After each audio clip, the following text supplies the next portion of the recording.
Plaintiff Matthew Bossenbrook says on the way back from a concert, he and his former friends got a hotel room to avoid driving drunk. Matthew claims he left after the defendant sprayed him with a fire extinguisher. And they proceeded to rent porno movies on his account and damage the room, so he's suing. Defendants Matthew Eric and Jason Lewis admit spraying the plaintiff with a fire extinguisher, but insist it was nothing but a prank. Jason claims his former friend had no right to spit in his face after their prank went awry, and they feel he should be held equally responsible for the damages to the room.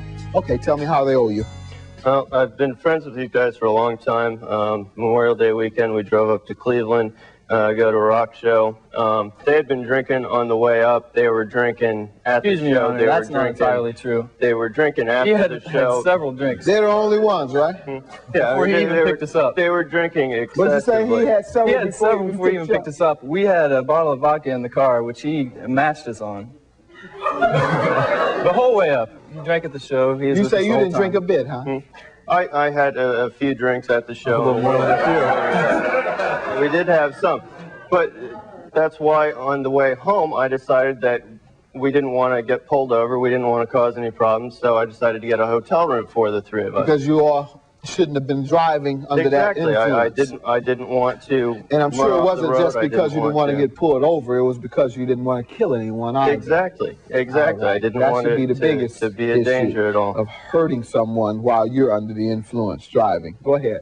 So we get the hotel room, and I mean they'd gotten out of control the whole night. And once we got the hotel room, they were yelling and screaming, knocking on doors. They stole the fire extinguisher out of the hallway. While he was driving his car on grass into fences. He was just as crazy as us the entire evening. Before you all got the room? Yeah, this is... While I was out trying to get other hotel rooms, they were jumping in my car and driving across embankments, driving across other hotel lawns. This was about the 6th hotel that we had gone to before I could get in and get the room, before they would cause another problem. Nobody would allow you? No, once I got in there... Nobody would leave the lights on for you? No. Go ahead, sir. So finally we get in there. I go to the bathroom as soon as we get into the room. And moments later, they bust open the door and use the fire extinguisher that they stole out of the hallway to spray me in the face. They got it all in my eye. They sprayed you with the fire extinguisher? Directly in the face. They got it in my eye and my nose. I couldn't breathe for a few minutes because of all the smoke, or all the as a prank, all the dust. Obviously. Yeah, they thought it was funny. So that's how the evening was going. So they sprayed my face. I mean, I spent 10 minutes just washing my face out, trying to get all of that out of there. I mean, it was clumped in my eye. It was all in my lungs.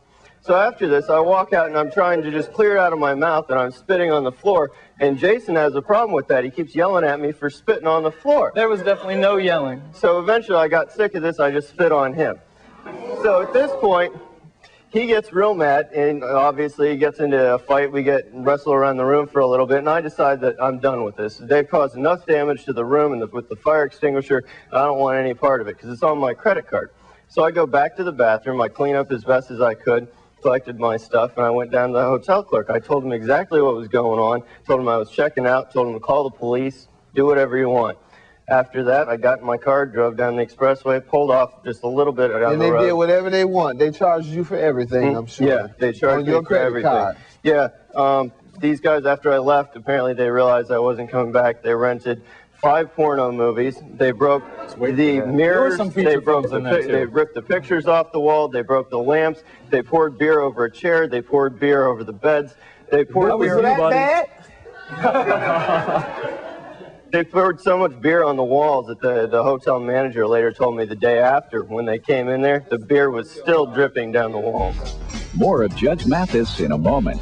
So after I sprayed him with the fire extinguisher, we had a good laugh. He came out. He was a little bit upset, but he seemed all right. That's when he spit on me. I didn't really take too kindly. The nerve of him. Yeah. I mean, he spit in my face. He had a lot of nerve. Yeah. After all you all did was nearly blind him by shooting a fire extinguisher in his face and his mouth, through his lungs and everything. He had the nerve to spit. Defendants Matthew Eric and Jason Lewis are being sued by their former friend, who accuses them of charging pornography to his hotel room. Let's see your hotel charges. Let me hear from you guys. Give me your story. Well, first off, I don't know how he's trying to make it look like we were the only ones that are drinking. I've known him since my first year of high school, and he's always been just a bigger drinker. Like he sounded he had a couple shots today. There was one night he passed out on the side of the road, and the homeless van came and picked him up and took him home because they thought he was a homeless person. So he knows how to drink. Don't let him fool you. As we were leaving the concert, he said, you know, we got to get a hotel room. Doyle say the point is he doesn't know how to drink. Go ahead. As we were leaving the concert, he wanted to get a hotel room. And we were kind of mad because we wanted to go back to Columbus. But he said, you know, look, guys, I'm too drunk to drive. Don't worry. I'll get the hotel room. You guys don't have to worry about it. So we get to the hotel. We're coming up. I see the fire extinguisher. Yeah, I took it. And we thought, you know, we've been friends for a while, and we have a history of playing pranks on each other like that. So a fire extinguisher would be right in line with one of those. So I used it on him. Gone blind. Oh, whatever. Go ahead, sir. So after I sprayed him with the fire extinguisher, we had a good laugh. He came out. He was a little bit upset, but he seemed all right. That's when he spit on me. I didn't really take too kindly. The nerve of him. Yeah. I mean, he spit in my face. He had a lot of nerve. Yeah. After all you all did was nearly blind him by shooting a fire extinguisher in his face and his mouth, through his lungs and everything. He had the nerve to spit. There was no ill intent. We certainly thought he would share in the joke. Go ahead. After that, we did wrestle around a bit and ran into furniture. There was beer spilled, you know. So he is equally to blame in a lot of the mess that was Well, he's not equally to blame on these damages. Well, on some of them, I mean, as far as the beer being spilled and stuff. Carpet cleaning, chair cleaning, drywall repair. The carpet in the chair, when they were wrestling around, there was beer going mirror everywhere. hanging, luggage rack, mirror, wall washing, beer on the walls. He did all that? No, he did some of it. He did some of it. When did he do it? When they were wrestling around, there was beer going everywhere. Okay. And who was the aggressor once again in this wrestle? I think it was about equal. Jason. Yeah, he did. You say it was about equal, right? Someone spits in your face. What are you going to do? It was a 50-50 prospect, I'd say. 50-50. You say what regarding this wrestling around? Because I do believe some of this damage was caused then. Who started it? Who started both the had wrestling? beers in your hand. Well, he was yelling at me for spitting on the floor, so I spit on him. Right.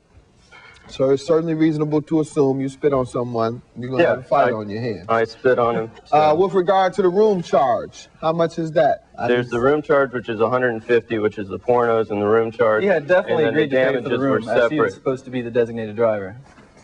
We had an agreement. He was. But I slept in my car that night, so I really agreed to pay for the room yourself? And transported. Before we got there, but then they caused this, so I couldn't enjoy the room in any sense, so I ended up sleeping in my car. Yeah, but you are equally at fault for not being able to enjoy the room. You know they were pulling a prank on you. A prank went bad because it got in your eyes and burned a little, and you come out, provoke a fight by spitting in the man's face. As he said, you know they didn't have any bad intentions when they sprayed the fire extinguisher. You all were drunk, having fun, wilding out, and it went a little too far, but not intentionally. It'd be different if they were intentionally trying to harm you. You were intentionally trying to insult him or offend him when you spit in his face, that's for sure. He was the one yelling at me first. It was just retaliation. So I'll grant on the floor. I was trying to clear my mouth out. Half the amount of the damages. Because you are half responsible for those damages. Oh, I didn't rip the mirrors off the wall. That came from the provocation of the fight, which you initiated. $225 is your judgment. You gentlemen have a good day and lay off some of the liquor. Well, I hope to still be friends with these guys even after all this happened. There's a bunch of drunk people doing a bunch of stupid things. I'm just glad it's over with, and hopefully we can all go back to being friends again.